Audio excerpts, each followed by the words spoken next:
j'espère que vous allez bien et que votre famille se porte bien. Dans ces temps-là, c'est vraiment terrible Est en train d'arriver. Mais voilà, on espère que Dieu va vous bénisse et vous protège, vous et votre famille. Alors, J'ai deux caméras ici. Voilà, je vous fais un ciao d'ici. d'ici et d'ici, Voilà, je suis un pro. vous ne dites Rien. Il suffit juste que vous likez, rien et vous abonnez. likez, Abonnez, likez, abonnez. likez. Non, ça marche, ça marche. Non. Alors, Je pense que c'est 7 heures du matin. Je suis en train de vous préparer cette vidéo. Voilà. Juste pour vous voilà, résumer ce que je suis en train de dire. Je veux juste vous remercier parce que j'ai vraiment commencé cette chaîne juste pour le but de vous aider, mes camarades, dans le premier lieu, alors que j'ai rencontré qu'il y a plusieurs personnes qui sont intéressées par le contenu. Même si ils ne sont pas très attachés au domaine du génie civil, mais quand même, ils trouvent ce contenu amusant et en même temps, euh, ils prennent de l'apprentissage. Donc voilà, je suis très heureux d'avoir reçu ces nouvelles. Et pour cela, j'ai pensé à d'autres façons de publier dans ma chaîne. Alors, ce que je vais publier dorénavant, c'est des vidéos concernant la science, aussi des vidéos concernant le domaine voilà, BTP, génie civil, d'une façon nouvelle et exclusive dans ma chaîne. Donc, je vous recommande de me laisser un abonnement pour, euh, pour recevoir les notifications. Et aussi, je ferai des vidéos de l'histoire, des vidéos enrichissantes. Et voilà, j'espère que vous allez aimer ce contenu-là. Et je vous remercie encore. Merci beaucoup. Ça me fait plaisir de publier sur YouTube. C'est la première fois. Et le fait de recevoir ces chaleureux ces accueils chaleureux, c'est vraiment, voilà, je sais rien dire. Voilà, je ne sais pas comment exprimer ma gratitude. Donc, merci beaucoup. Si vous dites que j'ai rasé, non, non, j'ai rien rasé. J'ai toujours mes cheveux. D'ailleurs, je ne vais pas me raser. Je m'en fous. Même si vous mettez 10 000 likes. 10 000 likes. Peut-être. Si vous mettez 10 000 likes dans cette vidéo, je vous promets que je vais me raser la tête. Je promets. Alors, je sais pas si on est capable de faire ça. Mais bon.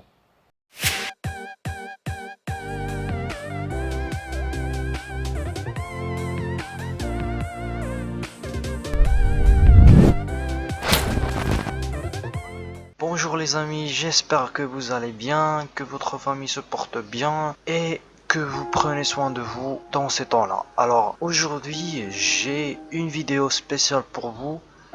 On va discuter l'analyse spatiale. Alors c'est quoi l'analyse spatiale? C'est tout simplement la façon dont on interagit les données ou bien une base de données dans une surface concernée. Par exemple, j'ai un espace ou bien une commune, je dois bien interagir les données déjà enregistrées dans cette commune pour les biens, par exemple, les envoyer à d'autres responsables qui en ont besoin. Alors, commençons notre travail. Je vous invite à suivre notre plan, alors on va tester les fonctions suivantes: identifier, mesurer les infobulles et les hyperliens. Alors commençons avec les infobulles. Première étape, ajouter des infobulles pour la couche route SM en se basant sur le champ code et à la couche commune en se basant sur le champ POP14, donc population 14. Alors je me dirige vers ArcMap, j'ajoute les données communes SM dans le dossier TPGE traitement que j'ai déjà envoyé, sinon je le mettrai de nouveau dans la description ou bien les commentaires. Donc j'ajoute pour les routes dans le TPGE traitement numéro 2, donc route SM, voilà, ajouter. Donc voilà, j'ai mes données, donc deux données que je vais analyser en fonction de l'espace. Alors avant de travailler avec les infobulles, je vous invite à voir la fonction d'identification. Donc si je clique sur une surface donnée, voilà, j'ai choisi cette surface là, j'ai toutes les informations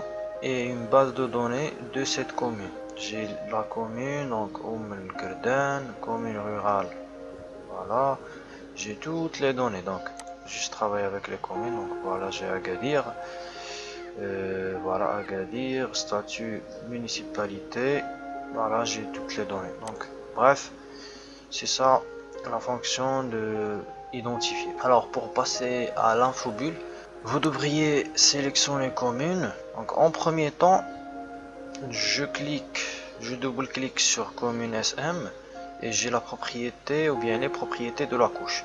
Je pars vers affichage, voilà, j'ai expression d'affichage, je choisis le champ dont je vais travailler. Moi j'ai déjà commune, je devrais choisir donc population 2014 et j'active afficher les infobulles à l'aide de l'expression d'affichage. Donc j'applique, ok, voilà. Maintenant si je clique sur cette souris, cette icône, et quand je place le curseur sur un espace donné, j'ai l'information, voilà, 6353 habitants en 2014. J'ai l'infobulle qui me montre la population en 2014 chez cette région ou bien cette ville. Voilà, et si je veux savoir l'étiquette de cette ville, j'active étiqueter les entités pour, voilà, j'ai maintenant toutes les communes. Si je veux voir bien, j'ai ici en 2014, j'ai désactivé les routes. J'ai en 2014 pour la ville d'Agadir 421 844. Voilà, j'ai Taroudan ici, j'ai Tata, j'ai Shtukaitba ici et Tiznit. Voilà, donc c'est ça. Pour les routes, on a dit qu'on devrait afficher donc je désactive l'étiquetage, je pars vers route, je double-clique. Voilà, j'ai toujours le champ, donc je le change. On a dit qu'on va travailler avec le code, voilà, donc code, et j'active l'affichage des infobulles. Ok, si je me pose encore sur cette route, j'ai le code P100 ou bien P1803. Et j'ai ici l'autoroute numéro 8, voilà, l'autoroute numéro 8, donc nationale. Alors maintenant, on passe vers les hyperliens. Alors pour les hyperliens, c'est facile. On affecte à une donnée spatiale un lien qui va nous mener vers un document, par exemple un document Word, un document Excel, un site web, une image, une vidéo, etc. pour bien faciliter la transmission des données et aussi l'envoi des données. Donc voilà, j'ai pour la couche route SM, il faut ajouter un hyperlien vers la photo route au niveau de la route nationale 8, commune d'Arcana. Alors si je pars vers commune et je choisis comme infobulle, donc je double-clique, je choisis le champ de distance. Qu'est-ce qu'on veut dire par distance? Donc c'est la distance entre un ménage et le réseau routier. Voilà, j'affiche. Alors ici, pour les villes, les grandes villes, normalement la distance entre un ménage et un réseau routier, un échangeur de routes, les autoroutes, toutes les voiries, il doit être minimal. Donc on doit avoir une distance très petite par rapport à une commune rurale qui, on dira, isolée du réseau d'infrastructure. Par exemple, si on va vers Agadir, eh ben, on va trouver que la distance entre les ménages, bien l'espace urbain et le réseau d'infrastructure égale à zéro. Parce que c'est une grande ville qui a quand même un réseau d'infrastructure important. Mais si on part par exemple vers les montagnes, ici à peu près, je constate que j'ai une distance de 2,8. Et voilà, j'ai même pire ici, 14,14. Donc il faut penser aux espaces urbains et ruraux qui ont ce déficit d'infrastructure pour revaloriser ces communes-là en termes de voirie. Alors, on passe maintenant à la deuxième question, bien la deuxième étape. Pour la couche route SM, ajouter un hyperlien vers la photo route au niveau de la route nationale 8, commune d'Argan. Donc il faut tout d'abord identifier ces données-là, route au niveau de la route 8. Donc la route 8 et commune d'Argan. Il faut les identifier avant tout. Voilà ici. Voilà. Je tape ici Argana. Voilà. Je fais rechercher. Voilà. J'ai, comme vous allez voir, voilà, j'ai Argana qui est ici. Je zoome bouton droit sur là et je fais un zoom sur Argana. C'est celle-là. Alors maintenant, il suffit d'identifier la route numéro 8 pour faire l'intersection entre les deux données et insérer l'hyperlien. Donc j'active toujours les routes et maintenant je ferme ma fenêtre, je double-clique sur les routes, je pars vers symbologie et je choisis la catégorie, je sélectionne valeur unique. Alors je choisis champ de valeur type, ajouter toutes les valeurs. Après je sélectionne national, je choisis juste par préférence autoroute. Voilà, appliquer. Ok, maintenant il suffit de double-cliquer sur route SM. Après partir vers affichage, je choisis ici comme champ code et j'applique OK. Voilà, j'ai ici la route numéro 8 qui passe par Argana. Donc si je fais l'identification sur cette route, j'ai voilà les informations sur la route, type national, etc. Je la sélectionne, je fais bouton droit sur numéro 8. Donc je pars vers ajouter un hyperlien. Voilà. Je clique sur ici pour parcourir mes données. Donc, vous allez trouver ça dans le dossier en description. Je sélectionne cette image par exemple, même si c'est pas une route, mais bon, c'est pas grave. Je sélectionne une image, je clique sur OK, je ferme. Maintenant, si je pars vers voilà cette icône hyperlien, je clique sur là et j'identifie ici la route. Voilà, qui passe vers Argana. Je clique, c'est le même lien, mais vous pouvez directement cliquer sur aller à. Voilà, j'ai par exemple cette image du barrage. Alors, passons vers la troisième question. Pour la couche commune, ajouter un hyperlien vers la photo. Voilà, c'est la même chose. Vous partez vers commune, vous double-cliquez, même chemin que route SM. Et voilà, vous insérez, vous ajoutez l'hyperlien photo. Maintenant, je vais faire un hyperlien vers un URL, donc une adresse web. Donc j'ai commune d'Auloz, je devrais identifier cette commune. Je pars vers ArcMap, voilà. Je sélectionne commune et je pars vers sélection, sélectionner selon les attributs. Je sélectionne ici commune SM et j'efface. Voilà, je pars vers commune. Voilà, je double-clique, égal. Et je cherche Auloz. Voilà, j'applique. Ok, j'ai ma commune d'Auloz qui est là. Il suffit maintenant de partir vers identifier. Et je clique sur cette commune. Donc, je fixe commune SM. Voilà, j'ai cliqué sur cette commune. Si vous voulez, voilà, ici on m'a affiché que c'est 0 parce que j'ai fixé comme infobulle la distance. Donc je peux changer ça en partons vers affichage. Je change le champ commune. Voilà. Non, j'ai Outlaws. Donc, je double-clique. Voilà. J'ai ici Outlaws. Alors, qu'est-ce qu'on va faire? On va, bouton droit, cliquer sur ajouter un hyperlien. Donc, j'ajoute maintenant vers une URL. J'ai l'URL, donc l'agence du bassin hydraulique de Souss-Massa. Je le copie ici. Voilà. Et je clique sur OK. Je ferme. Maintenant, si je pars vers hyperlien et je clique sur cette commune d'Aulose, on va me diriger exactement vers le site web du bassin hydraulique de Souss-Massa. Donc ça facilite beaucoup de choses. Voilà, j'ai l'agence du bassin hydraulique de Souss-Massa. Je peux directement travailler sur ce site web. Donc on passe vers une autre chose. Donc la troisième étape on l'a déjà fait. Pour l'ajout d'un URL vers un document Word ou Excel, je pars vers identifier. Je sélectionne une commune, je clique bouton droit, j'ajoute un hyperlien, voilà, lien vers un document, donc j'ai ici un fichier Excel si je me trompe pas, voilà, j'ai ici donné Souss-Massa 14, ok, j'ai ajouté un fichier Excel. Maintenant si je pars vers hyperlien, je clique, comme vous voyez j'ai deux liens déjà enregistrés, mais moi je veux partir vers le fichier Excel, donc je sélectionne le fichier et je pars vers aléa. Voilà, j'ai mon fichier Excel. Donc voilà, j'ai réfrigérat, distance, etc.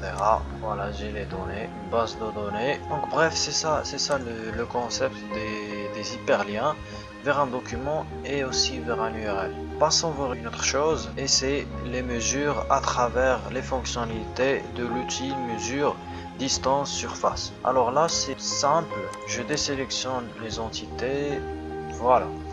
Alors ici je pars pour mesurer les distances et les surfaces, je pars directement vers cette règle, c'est utile, je clique sur. Alors ici on vous affiche un message pour mesurer une distance, dessiner une ligne, voilà, c'est ça la ligne. Pour mesurer une surface, vous cliquez sur polygone ici, mesurer une surface. Pour mesurer une entité, vous cliquez ici, mesurer une entité. Alors, on mesure l'étendue d'une route, par exemple, la route numéro 8, où est-ce qu'elle est? Voilà, celle-là, par exemple. Voilà, j'ai l'étendue d'une route. Ici, en kilomètres, 26,6 km. Pour changer les unités, vous partez vers, voilà, choisissez les unités. Moi j'ai la distance en kilomètres et j'ai la surface en hectares. Donc pour calculer la surface, je pars vers polygone. Alors, je clique sur ça pour annuler. Je pars vers polygone. Je construis mon polygone de façon à avoir une surface donnée.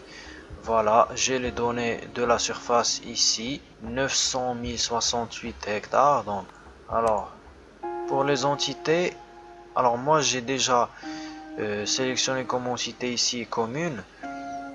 Vous pouvez mesurer une entité en se basant sur les informations de la commune. Donc, si je clique sur route, moi ici j'ai cliqué sur route, j'ai les informations de cette route numéro 100 ou bien 1002, donc P1002, j'ai la longueur qui est 59 km. Si je veux calculer pour la commune de Tamri, j'ai ici le périmètre, la surface, etc. On passe maintenant vers le sélectionnement par attribut. Alors pour cette partie, je dois expliquer le concept des choses. Alors pour les requêtes par attribut, qu'est-ce qu'on veut dire par requête? Tout d'abord, qu'est-ce qu'une requête? Alors tout simplement, c'est une sélection ordonnée de fiches faites dans un ou plusieurs fiches. Les requêtes sont exprimées dans un langage prévu à cet effet, le langage SQL. Pour les gens qui n'ont pas étudié l'SQL, eh ben tout simplement c'est un langage qui sert à définir des fonctions déjà créées pour construire ou bien pour faire interagir une base de données déjà créée. Alors l'ArcMap, il travaille avec ce langage d'SQL. Si je pars vers sélection selon les attributs, j'ai ici un langage SQL que je vais maintenant expliquer. Alors, commençons par le premier. Donc, créer une nouvelle sélection. Voilà, c'est tout simplement, je crée une nouvelle sélection. Je choisis mon attribut à sélectionner parce qu'ici dans l'SQL, j'ai la première fonction, c'est select. Donc, je sélectionne tous les données. Donc, ici, j'ai une étoile et elle veut signifier tout. Donc, all, from, ça fait de commune SM. Donc, je sélectionne toutes les données de la table commune SM. Donc, commune SM, c'est une table attributaire qui a plusieurs attributs. Where, c'est d'où. J'ai une condition après where. Quand on a where, on a toujours une condition qui la suit. Je sélectionne par exemple commune, donc d'où commune égale valeur unique, par exemple Agadir. Voilà, j'applique OK. Maintenant, je peux passer vers la deuxième méthode qui est ajouter à la sélection courante. Alors avant d'ajouter à la sélection courante, je devrais sélectionner pour un autre attribut qui sera voilà, je vais sélectionner toutes les municipalités ayant un taux d'accordement inférieur à 20 par exemple, à 20%. Taux d'accordement, c'est un taux qui est propre à une commune dotée par exemple d'un réseau d'électricité ou d'un réseau d'eau potable, etc. d'eau usée, etc. Alors, je fixe pour les statuts municipalité, voilà, j'applique, ok. J'ai ici les municipalités qui sont sélectionnées. Maintenant, je vais choisir la deuxième méthode, ajouter à la sélection courante, cette sélection. J'ajoute pour, par exemple, le réseau électrique, sinon l'eau courant. Donc, je vais ajouter pour l'eau courant, donc j'efface tout, voilà, l'eau courant.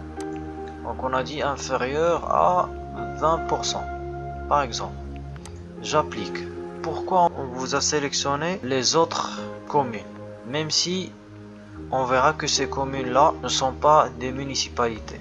Alors si je fais l'identification par exemple de celle-là, donc je change pour l'infobulle, je fixe donc statut pour voir si c'est une municipalité ou non. Voilà, j'ai une commune rurale et non pas une municipalité. Par contre, Agadir, c'est une municipalité. Donc voilà. Et bien, parce qu'on a ajouté à la sélection courante, on a ajouté, voilà, on a déjà créé une sélection qui a comme attribut le statut. Et maintenant, on a ajouté le deuxième attribut qui est l'eau courant, donc le taux d'accordement. Si vous voulez que vous sélectionnez à partir de la sélection courante la commune ou bien la municipalité, exactement la municipalité ayant, bien les municipalités ayant un taux d'accordement inférieur à 20, et bien maintenant on vous fixe exactement ce que vous voulez.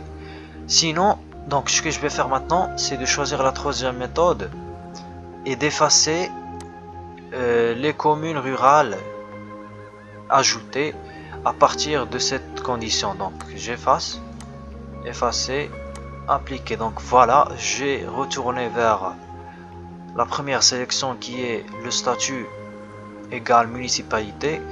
Maintenant je peux effacer et choisir la quatrième méthode, sélectionner à partir de la sélection courante. Alors maintenant je peux aller vers l'eau courante.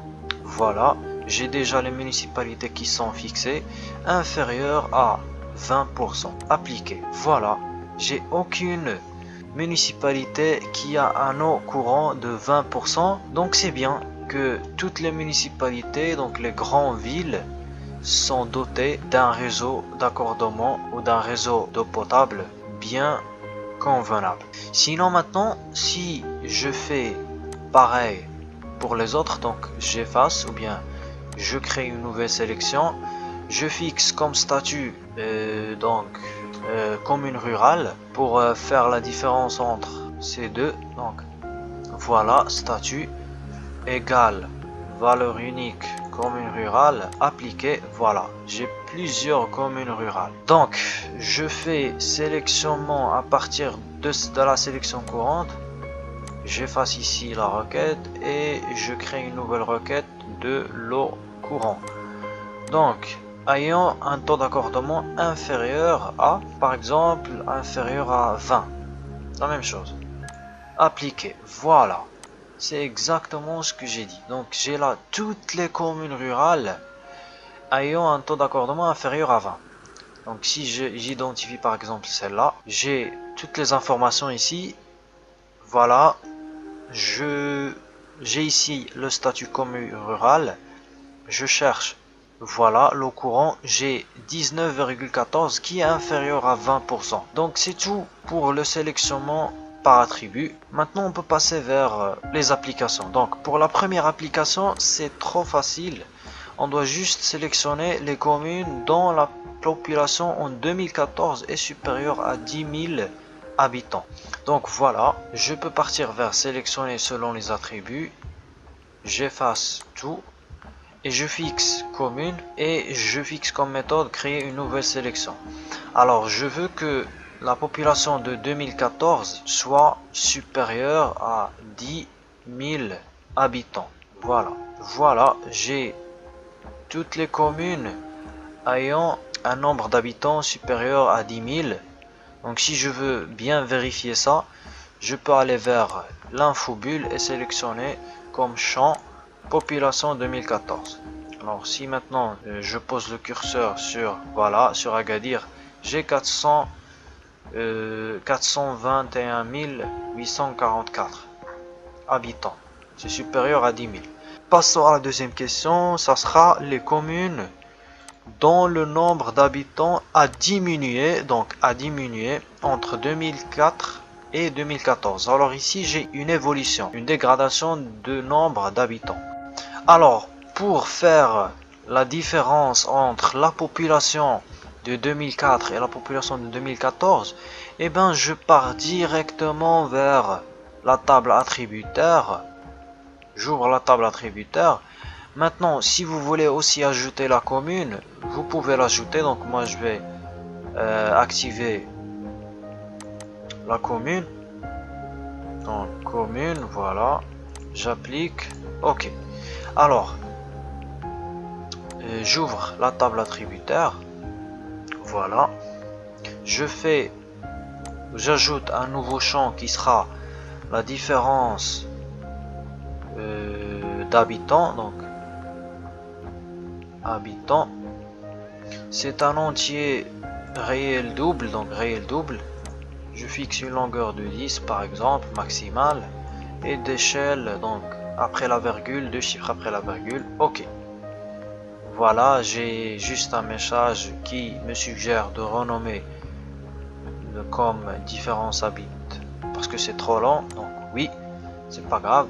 Je sélectionne cette colonne différence d'habitants et je clique bouton droit calculateur de champ. Alors je fais la différence entre la population de 2004 moins la population de 2014. OK, on vous calcule. Dans un instant, on va vous afficher les résultats. J'ai maintenant l'évolution des habitants. Maintenant, pour les classifier et les ordonner, je clique sur bouton droit et je fais tri croissant pour avoir la plus petite commune. Donc la commune ayant une différence d'habitants majeure. Voilà. Donc voilà. Normalement, vous allez me dire que Agadir a perdu 75 738 habitants, ce qui est absolument pas logique. Normalement, pour une grande ville comme Agadir, elle doit accueillir plusieurs habitants à cause de l'immigration, donc plusieurs facteurs. Alors, pour la différence d'habitants, on a dit que c'est la population de 2004 moins la population de 2014. Donc si je fais la différence et j'obtiens un nombre négatif, eh ben la population de 2014 est plus que la population de 2004. Donc j'ai un accroissement de la population. Comme vous pouvez voir, j'ai ici un nombre plus grand que le nombre ici. Donc c'est bien évidemment, c'est logique d'avoir un nombre négatif. Alors que si j'ai un nombre positif ici, et j'ai une valeur maximale positive de différence d'habitants, donc j'ai perdu beaucoup d'habitants. Donc j'ai perdu exactement 4392 d'habitants.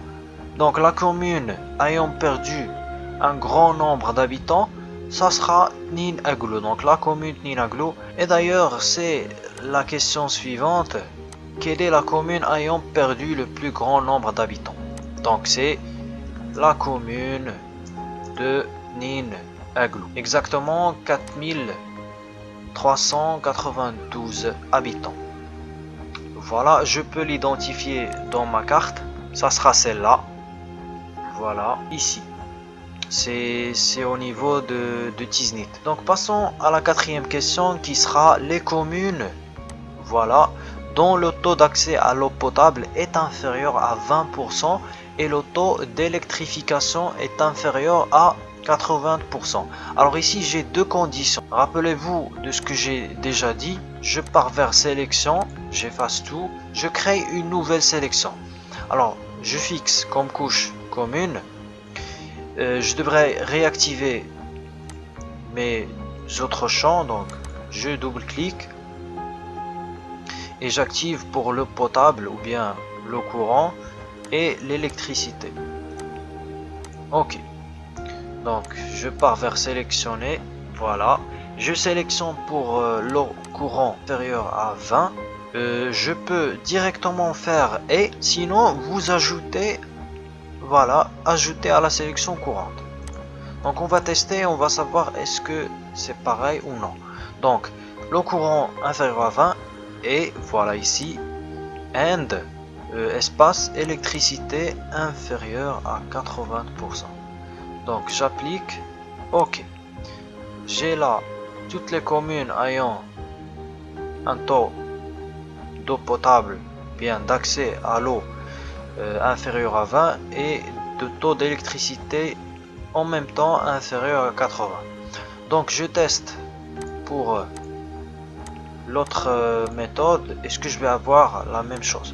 Donc je sélectionne pour le courant inférieur à 20, j'applique OK. Voilà, j'ai les communes ayant un taux de raccordement inférieur à 20. Maintenant, j'ajoute à la sélection courante. Est-ce que je vais avoir la même chose? Donc j'efface pour l'électricité inférieure à 80. Appliquer OK.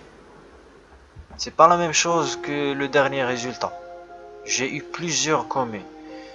C'est pour cela que j'ai dit que quand on fait ajouter à la sélection courante, eh ben on vous ajoute les autres communes qui n'ont pas nécessairement un taux d'accès à l'eau inférieur à 20, mais ils ont comme condition générale un taux d'électricité inférieur à 80. Mais si vous voulez qu'on vous ajoute à la sélection courante, eh bien vous allez voir maintenant. J'ai ici électricité inférieure à 80, donc j'ai créé une nouvelle, appliquer, voilà. Maintenant, je pars vers sélectionner à partir de la sélection courante. Donc j'efface et j'ajoute inférieur à 20 pour l'eau. Voilà, j'obtiens le résultat précédent et c'est ça le bon résultat. J'ai les deux conditions en même temps. Donc, vous avez deux façons à travailler. Travailler avec et ou bien sélectionner à partir de la sélection courante. Alors ici c'est la même chose, je ferai pas ça. Donc j'ai juste supérieur à 50% et pour le réseau public d'assainissement inférieur à 30. Ici même chose, donc j'ai juste là ici il y a une différence, c'est où? Très facile, rien de compliqué, donc je pars vers sélectionner l'attribut. Alors j'ai ici, j'efface, donc j'ajoute une nouvelle, donc pour le courant inférieur à 50% ou or électricité inférieure à 50. Appliquer, ok, voilà, j'ai le commune ayant un taux d'accordement inférieur à 50 ou bien un taux d'électrification inférieur à 50. Après, à partir des communes dont la population en 2014 est supérieure à 5000 habitants, sélectionnez celle de la distance par rapport à une route goudronnée est inférieure à 10 km. Alors ici, on vous a bien expliqué la question. Je pars vers sélectionner selon les attributs. Je sélectionne population 14, voilà, supérieur à 5000. J'applique, voilà. Je reste toujours sur commune SM. Je sélectionne à partir de cette sélection. Je pars vers distance, donc je vais activer le champ distance. Voilà, distance. Appliquer, ok. Donc, distance inférieure à 10. Et je ferai appliquer ok. Voilà, j'ai toutes les communes qui vérifient les deux conditions. Et bon, voilà, j'ai fini avec les requêtes. J'espère que vous avez bien compris le sélectionnement par attribut, les requêtes et aussi les outils d'ArcMap en général. Voilà, je vous rencontre vers une nouvelle vidéo, ce qui sera sur les tables.